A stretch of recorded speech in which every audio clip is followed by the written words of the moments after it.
Welcome to Prerona Television Canada. On behalf of Global Academy of Holistic Leadership and Coaching, we are very delighted to have our regular leadership speaker series, and today is our episode 51.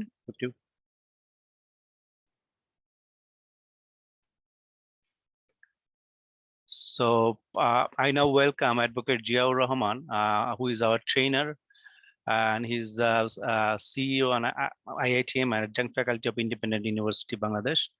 I would like to invite him to present his presentation. Thank you very much. Thank you very much, Edward Pomi Mondo. A very good evening in Canada and good morning in Bangladesh and rest of the world. Hope all of you are doing well. And today is our 51st session, and we have been doing this for the last 6 months, or actually last 1 year or a little bit more. So today's topic is integrity, leadership and integrity. This is a series, and we have been talking about leadership and different aspects of leadership for the last 1 year. And today we have combined two issues together. And first and foremost, I would like to mention that unless you are a leader with values, your leadership will be challenged and people will not respect you at the end of the day. So bringing integrity and leadership together are essential in running any organization and running your own life forward. So moving on, I start off with some definitions, and today we have a definition from Napoleon Hill.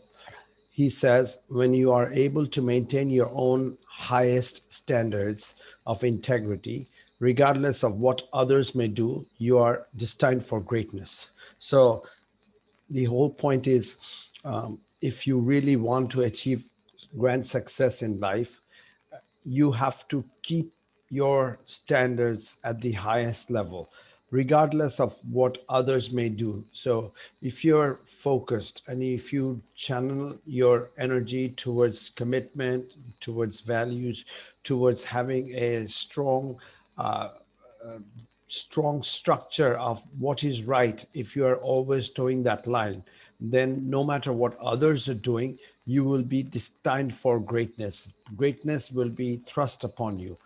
People will realize that this is a person who understands his or her business and who takes a lot of commitment, a lot of support, and a lot of integrity in designing the future state of that person. So leadership is this particular journey in which one has to move into. If you don't follow these time-tested structure, you will never achieve greatness. So Napoleon Hill rightly speaks of leadership for being approached from the point of view of greatness. Moving forward, this is by Dennis Waitley. A life lived with integrity, even if it lacks the trappings of fame and fortune, is a shining star in whose light others may follow in the years to come. Very interesting a quote. It is suggesting that even if you don't live a life of fame and fortune, but if you are living a life in honesty, a life in integrity, a life of values, a truthful life, a life where you are following the right path, then you will ultimately will be a shining star that others will emulate, that others will reflect upon, and others will get a lot of excitement and happiness following you ultimately, even if you don't live a life of fame and fortune. This is true in everybody's life. If you notice, there are people around you. If you notice, there are people around you who may not be fairly rich, who may not be having the affluence, but they are committed people. They mean business. And whatever they do, you feel that they are moving in the right direction. So they have the right traction in society, and you tend to follow these people. If you have a problem in life, if you want some proper advice, you go to these people to get those advice. Why? Because these are the people who may not have fame and fortune, but they are dependable in your eyes, because they are people who are nurturing what is truth. They are the people who are practicing what is fair. They are the people who have a system of justice that drives them in all their affairs. So these would be the people whom you would be following. And ultimately, these would be the people who are actually the stars in your own life. So no matter whether they achieve stardom or not, no matter whether they achieve the financial freedom or not, these people will be emulated year after year.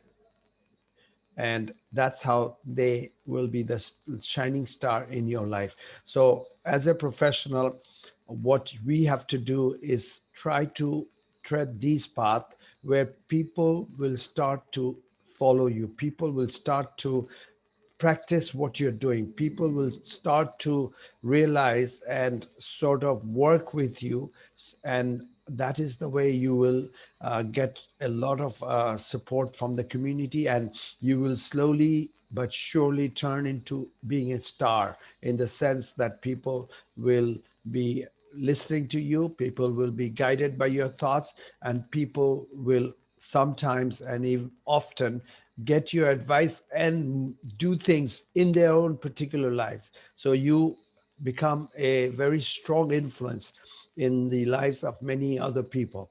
And unless you be that particular influence in the lives of many other people, leadership is not tested. You might speak of good things, but if you don't act those good things, then people will not begin to build that trust that is needed for you to be the true leader in society. It might be in any sphere of affairs, but this is the procedure for turning yourself into a remarkable human being. So, with this statement, we sort of can suggest that one of the key components of proper leadership is your own value system, what you represent, whether it is right or wrong. If you're representing what is right and fair all your life, then you will be the shining star, and you will be followed and emulated in the years to come. So ultimately, regardless of your fame, fortune, you will become the leader that everybody is looking out to become. The next quotation is by Samuel Johnson. He says, integrity without knowledge is weak and useless, and knowledge without integrity is dangerous and dreadful. So let me start from the last two words, dreadful and dangerous. These are two bad words that nobody would like to associate with. Why? Because if you're considered dangerous, if you're considered dreadful, or your actions dangerous and dreadful, then people will leave you no matter what position you are in life. If people have sort of starts if people start to get this feeling that what you do is not fair for society, what you do is harming society or the people around you, then people will toss you out from their mindset. Once everybody is pushing you out from their own mindset, where do you stand? You stand in a vacuum. Nobody is listening to you. It is you who may have a good idea, but you have declassified yourself from being a fair and just person, a person of integrity, to a person of dread, a person who is a toxic material now, a dangerous person. So all your knowledge, all your glory that you may have accumulated in the past goes out the window. So you would really should not be thinking in those terms at all. So the whole point is, some people try to do shortcuts in life at a given point. Maybe they have established a certain level of credibility, and then they try to do an overdrive. They try to do things even quicker, maybe for their personal financial growth, or for their own personal dominion over others, that they think that I have achieved a certain level of success in life, my leadership is not going to be tested anymore, so I can do things the way I feel now. That is the mixture of failure at that point. So as soon as you get these type of toxic mindset, you will become a dangerous human being. You will be dreaded by your people, our people around you. You may not see it right away, but that will be the situation that will pan out in the next few weeks, or course of a year or so. So at that point, you will be of no value to society. So integrity without knowledge is weak and useless. That does some harm. But if you have no integrity, but you have a lot of knowledge, then you are a dangerous person. You are a major disturbance to society, because knowledge is power, we know. So someone with no value system, when we talk about integrity, we are really talking about the ethical standards of that person.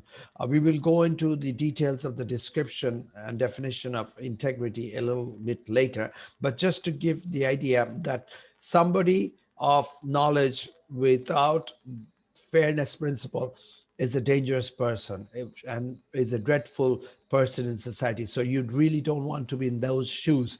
So Johnson rightfully says that you have to be uh, your knowledge is useful if you don't have integrity, and at the same time you don't want to be a dreadful and dangerous person with knowledge. So the practice of knowledge with integrity is what we have to be pursuing as a leader in society.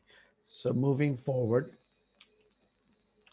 I normally have my own definition of leadership, and today's definition is on the value system and integrity. So, leadership is about building a strong organization based on integrity and values. So, two words specifically important: integrity and values. They are connected terms. So, one, we build our strong base of leadership based on the fairness principle, and the fairness principle can be equated to your value system and in your integrity in life.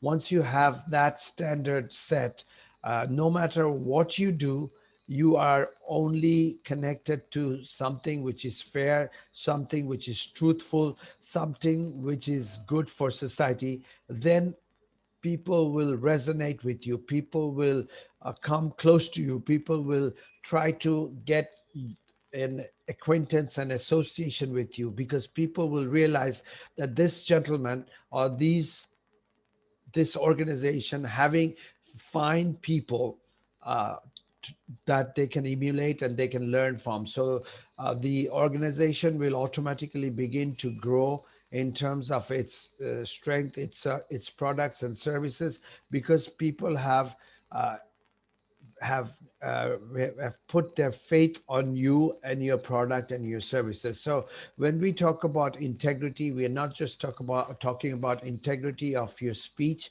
We're also talking about integrity of your process, your projects, integrity within your systems of operations, how fair and ethical your structures are in terms of running your affairs, the way you run your business or operations. Is it fair to your people, etc.? So it covers a large area, which is not just integrity in your speech, it is the way you do things. The people whom you are employing, are you fairly employing them? The people who are running some operations within your organization, Are they the right resource person? Or are you trying to misuse their their commitments and misuse their energy in the wrong direction? So all of these sort of comes under the umbrella of integrity and value. So leadership is strengthened when you are truly focused on these terms, and these terms of integrity and values. So let me move on to the details of what integrity and values truly are. So, when we talk about driving values and integrity, what is it that we are talking about? We are talking about the values which are basic and fundamental beliefs that guide or motivate attitudes or actions. So, these fundamental beliefs are universal, so to speak, across all societies. For example, stealing somebody's products is never going to be a looked upon as okay in any culture, because these are fundamental beliefs that you cannot take away somebody's resources without their permission. So these are the basic parameters and basic fundamental issues which are cutting across all societies, all genre, all types of people. And these beliefs are basically guiding and motivating our attitudes and actions. So these are values, and values are very sticky. And you some argue that values change over the years.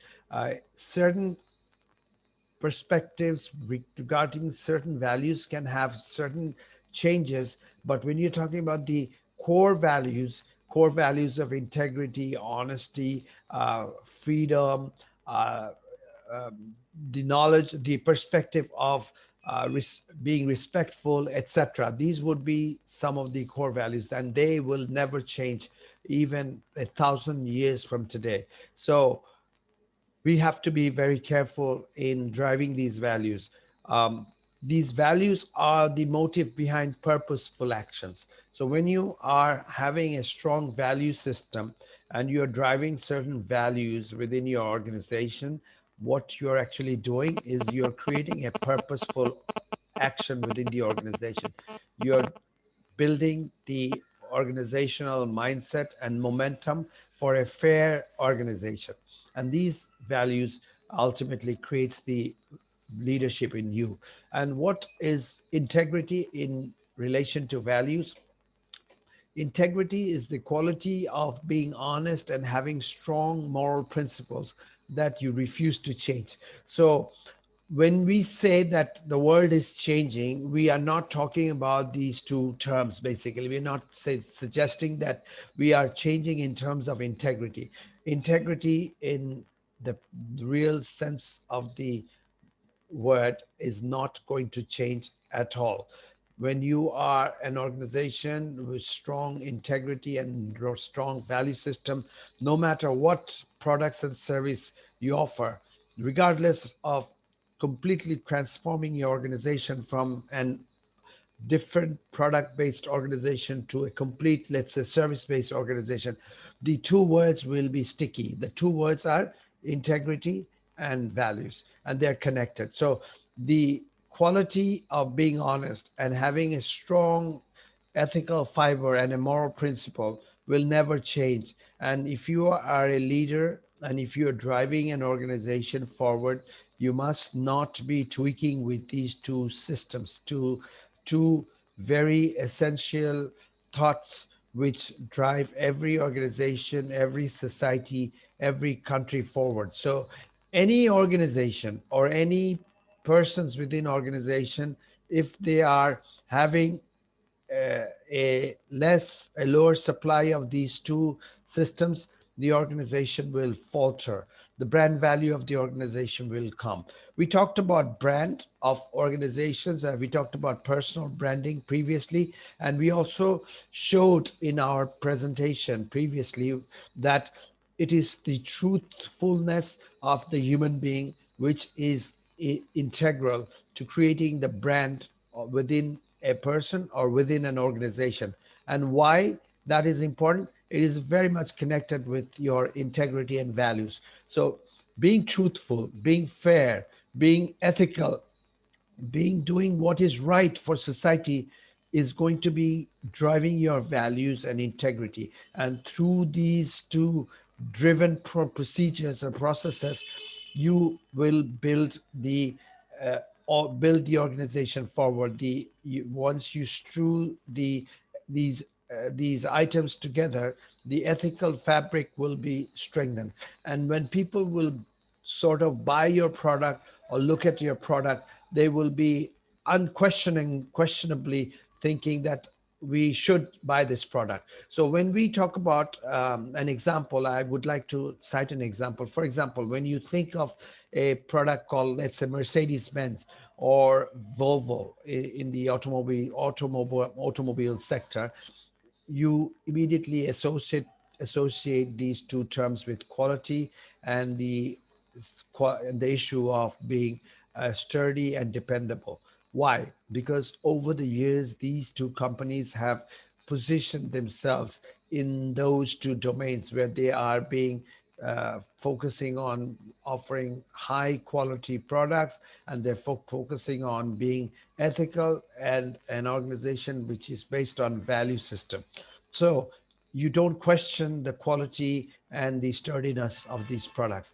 These items, these issues, these mindset have been sort of embedded in your DNA system. And why did that happen? It is because they have been persistent, they have been stickler to these two systems. They have been pushing the value system, and they have been pushing the the belief system that an organization must provide an integrity driven and honest culture, and therefore everything that they do would be based on honesty and integrity and fairness. So these moral principles become so sticky and associated with these companies that everything that they are promoting, people will not be doubting those products. So selling those products, selling their ideas becomes so much easier at times.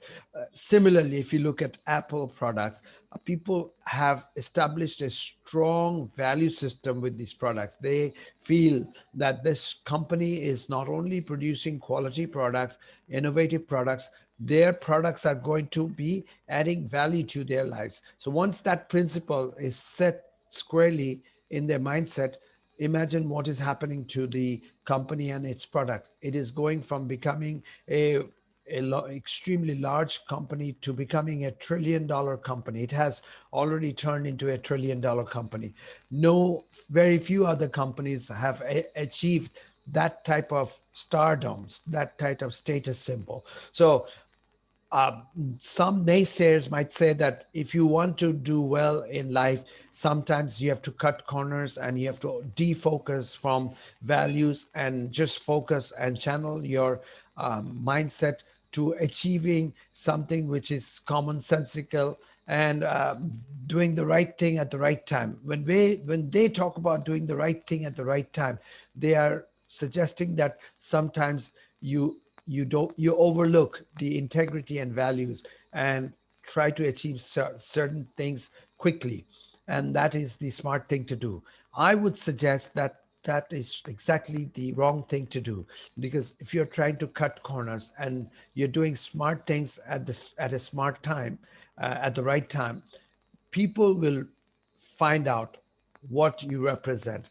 It might take a few months, it might take a few years or days, but people will realize that what you had done was not fair. And once that negative thought goes into the mind of another person, it is very hard for that perspective to change.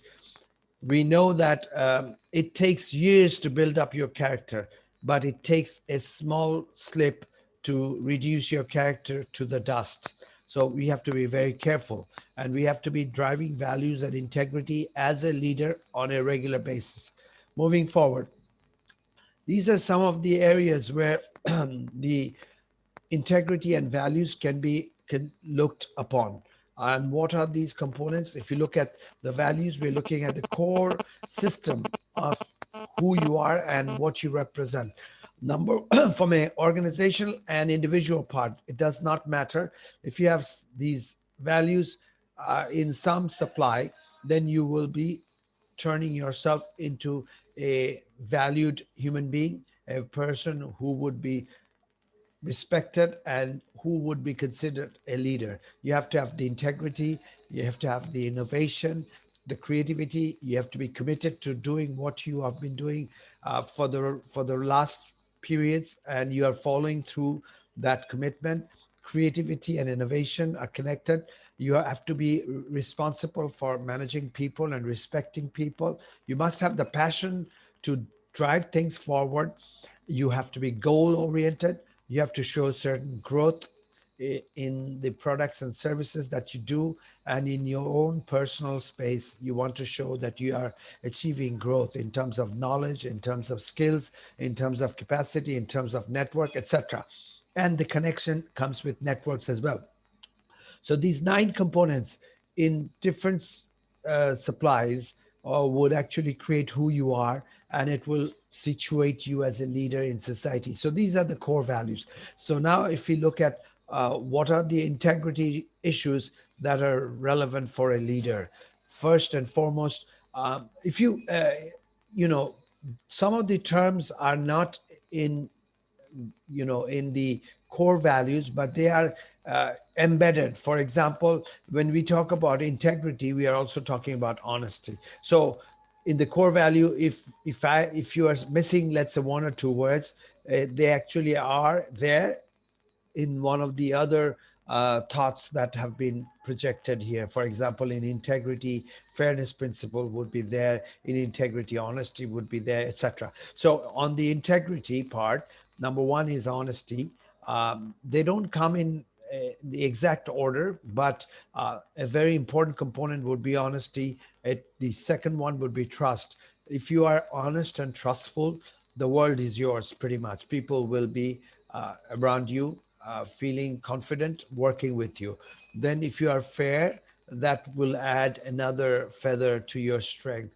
If you are respectful to others, that will add another feather to your characteristics and your strength. If you are very responsible to society, people will feel that you are a pillar in this organization, and you are the go-to person, and therefore you will become essential and integral to that environment, to that society or that organization. And last but not the least, you must have the courage to proceed. If somebody wants to be a true leader, that person will also have to have a certain level of courage within themselves, because sometimes in a difficult situation, it is courage and situational decision making that actually takes the leadership to the next level. So you have to have that courage and the wisdom to drive forward at certain given moments in life where courage is absolutely important. If you have the knowledge, if you are fair and trusting, and you're respectful, but you're lacking the element of courage, then technically you will be a good person, but you will not be looked upon as a true leader. So the true leader, the component of courage should be there. This is the courage to do the right thing. It is not the courage to do a thing and then ultimately feel bad that what have I done? What have I done? It's not that type of courage. It is the courage of fairness. It is the courage of building forward certain or taking certain decisions forward, which might shape the fate of this organization or the particular area where you have domain specific knowledge. So moving forward, these values and integrities are the two baskets of thoughts which should be lapped onto your character. And once they are totally situated within your own value system, your own system of driving your purposes in life, then you will turn yourself into a true leader in society.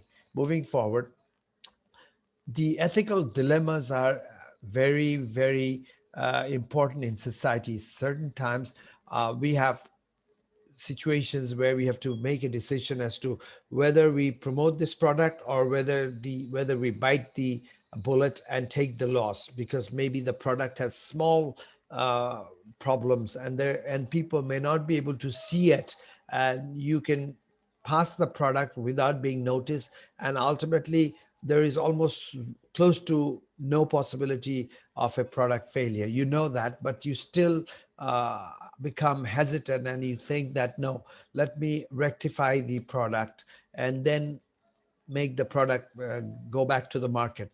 That might add cost. What is your role at that point? Those are the issues of ethical dilemma. So we are almost invariably challenged on a daily basis to take a ethical stand in all the matters that we do. We also have these issues when we talk about in terms of having the right person at the right position. Sometimes this is a normal fact that many of you will relate to. When you have a good worker, a good employee working with you, but slipping on certain moral grounds, you try to um, make yourself uh, you try to get this feeling going within yourself that maybe this person had slipped a bit, but he or she is really good in many of the other aspects of workings within the organization. So you try to hold him or her less accountable to the activity that he or she has done based on his or her merit in some other domains of work activity. This is a common practice, but you have to also be fair to your own judgment. Is it ethical to have this type of perspective where you have not been so fair with somebody else just the last week, but in this case this is a star performer, you're sort of looking at it from a milder angle? Is it fair? These are also elements of dilemma that we face on a regular basis. So we have to be, as a leader, we have to be very, very careful as not to be entertained by ethical dilemmas on a regular basis. If you are on an ethical dilemma on a regular basis, then something is going wrong within your own mindset or within the fabric in which you're working. So you have to uh, recalibrate your system of thoughts. You have to recalibrate your organizational structure. So when there is an ethical dilemma, you are clear and you are precise in taking the right action to uh, clean out the problem within the organization. So, a dilemma, to give you an example, the definition of a dilemma is a problem offering two possibilities, neither of which is unambiguously acceptable or preferable. That means when we talk about dilemma, there are two options in front of you, whether you walk this route or whether you walk in the opposite direction. There is no right answer. So it is not clear. So uh, you can't say that somebody will come in and say that this is the right path. So that's where the dilemma takes place. It's a state of confusion in your mind, because in your mind both look acceptable to you and you are having difficulty in treading one of those paths. An ethical dilemma, which is a paradox, also a moral dilemma, is a problem in decision making. We just talked about that we face on a regular basis. A decision making process between two possible options, neither of which is absolutely acceptable from an ethical perspective. So, what is at play here is the issue and the moral question of whether what you are planning to do is right or wrong. So you have two options, and both have a element of uh, unfairness connected to it. If you do this option, take option A, then some element of unfairness will be embedded. If you take option B, then another set of embeddedness, another set of negative perspective will be connected to that option. So you are in the midst of a confusion as to which direction to move forward.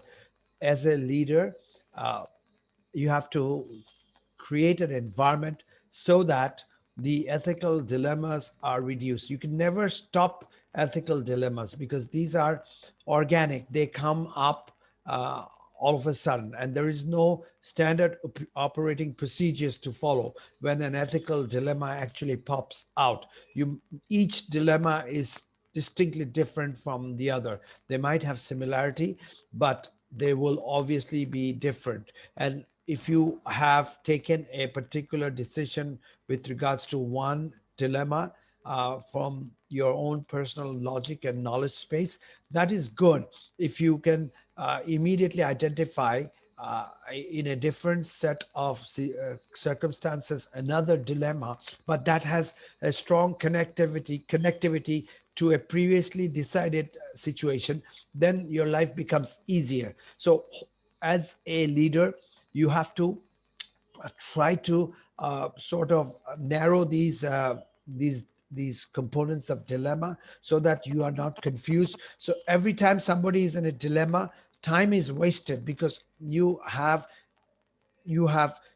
energy level which on a daily basis you can only deploy in a certain amount on a certain thought process on a certain component. But if you are constantly affected by dilemmas, then your mind is not operating properly. It's not efficient. It is not doing the right logical sequencing of activities. So that will have an impact in your judgment, that will have an impact in your operations. So that will add cost. So as a professional, what we have to do is frame out certain structures based on moral principle, based on the just structure, based on truthfulness, based on integrity, honesty.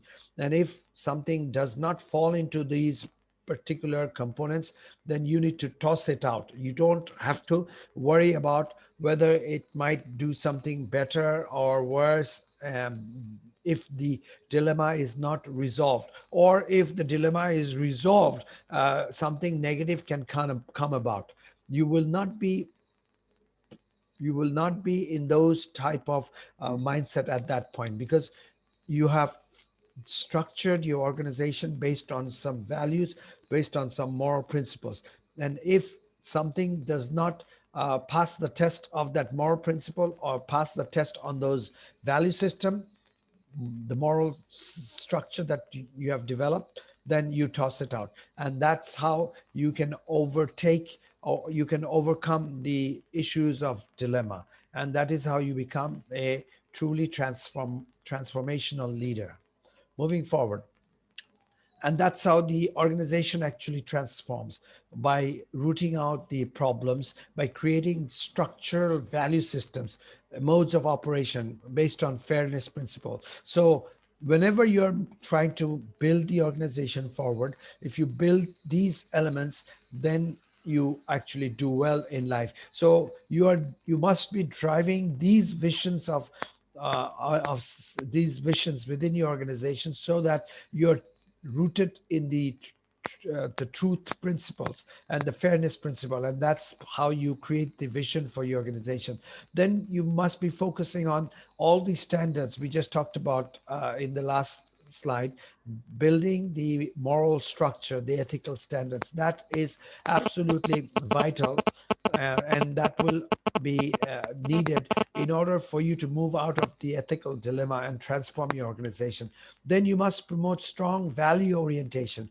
When you build these ethical structures and the moral fabric within your organization, and if you are constantly talking about these value orientation and that everyone within the organization must adhere to these value system, then people will resonate with you, and people will start to emulate you, and your thoughts will be actions of others. And since you are practicing these issues on the ground, people will feel comfortable also practicing those issues as well, and the value based organization will pop up, and that is uh, will create a very sturdy and branded organization. And I gave you the example of Volvo and Mercedes-Benz and how they have become so branded based on their values, based on their ethical standards, and having a vision which is based on the fairness principle, based on justice,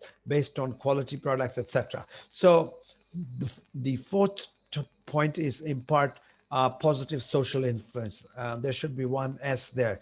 Impart positive social influence. So that in society, in all your action, in your CSR activities, in the ways you work within the enterprise, if you are pushing these issues, that means you are influencing the society, then things will even be hastened. That means your organization will transform faster. So if you go to your uh, area high school, your area university, your area chambers of commerce, and speak about what is your organization doing in terms of its ethical backbone, in terms of its value-based orientation, its moral structure. If you constantly influence the people around you, that will create a faster transformation within the organization, and people will quickly connect with your organization and your products and services.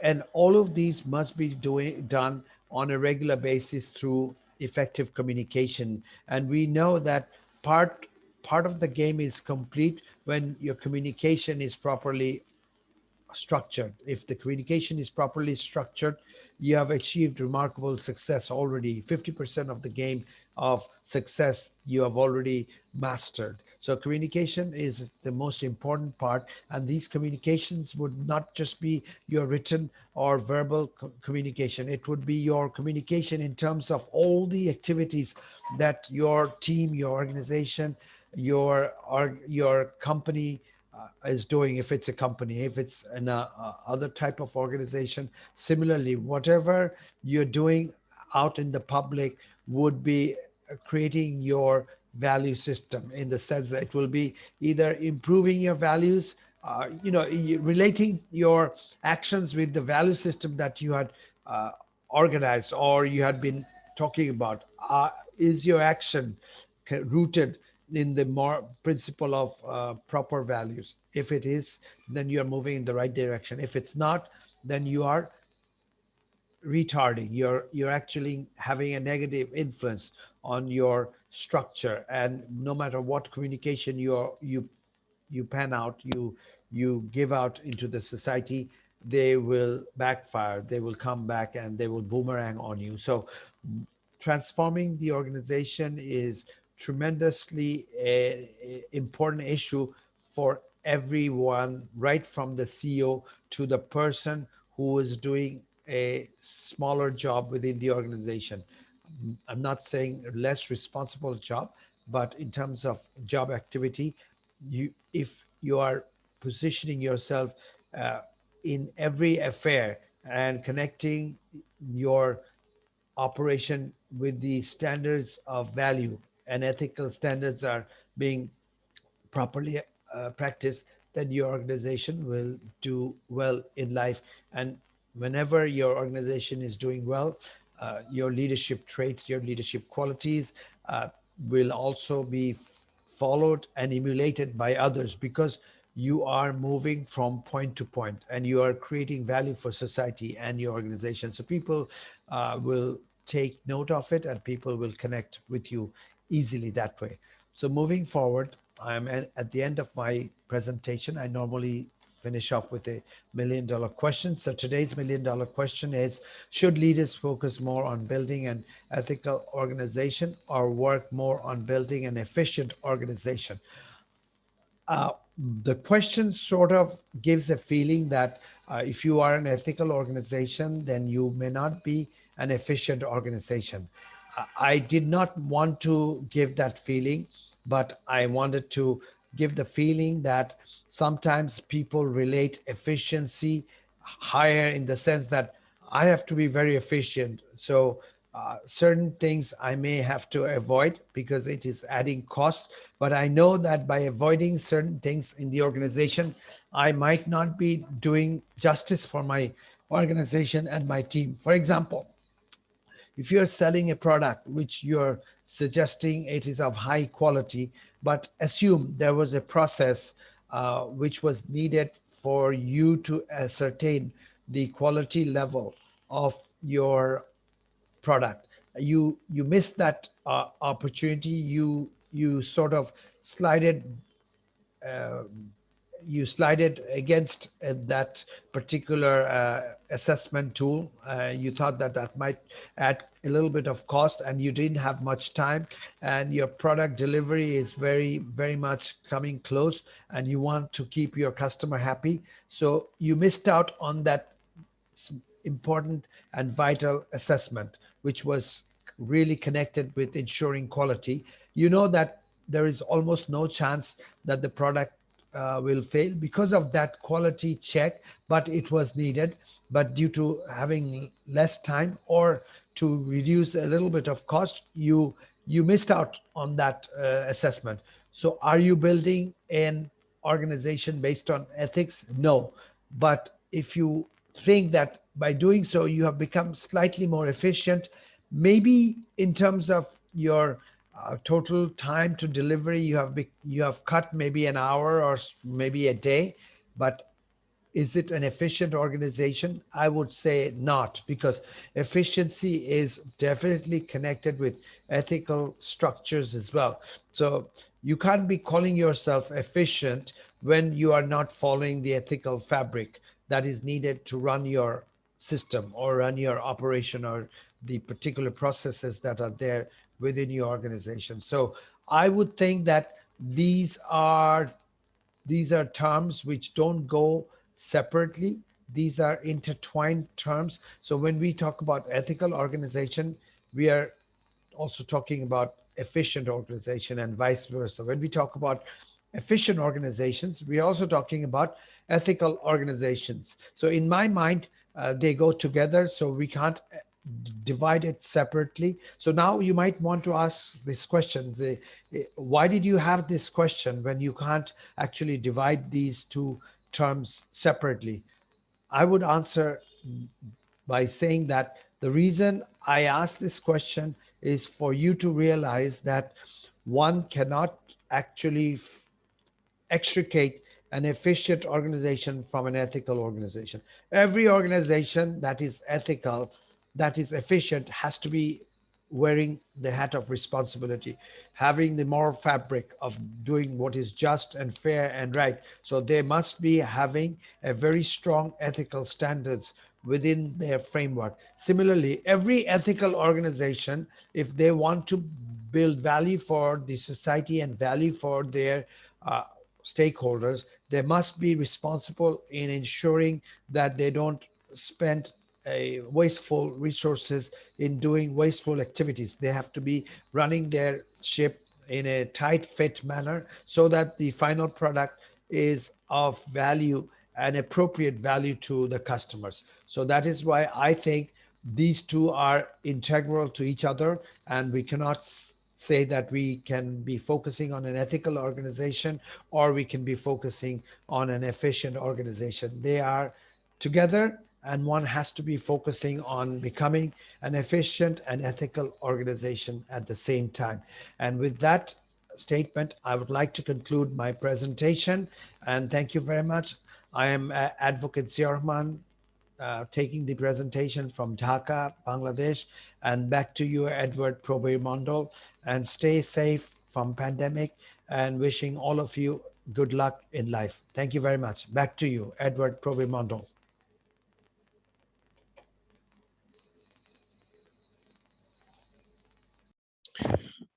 Right. Thank you very much, Advocate Gia Rahman, for your wonderful presentations, and thank you for sharing with us your insights and your experience about leadership and integrity. As you know, the leadership and integrity as integral part of the leadership, and also because of pandemic, it is very much needed. And thank you very much for explaining and inspiring uh,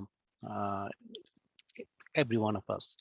With that, we conclude our 51st episode, Leadership Speaker Series, and we are welcoming you to watch our regular series. As you know, this series is running every Wednesday on Mountain Standard Time at 9 p.m. and Eastern Standard Time at 11 p.m. And on Thursday morning, it is on Bangladesh time at 10 9 a.m. and Indian Standard Time it's 8:30 a.m. on Thursday morning. With that, thank you very much and stay safe and stay blessed.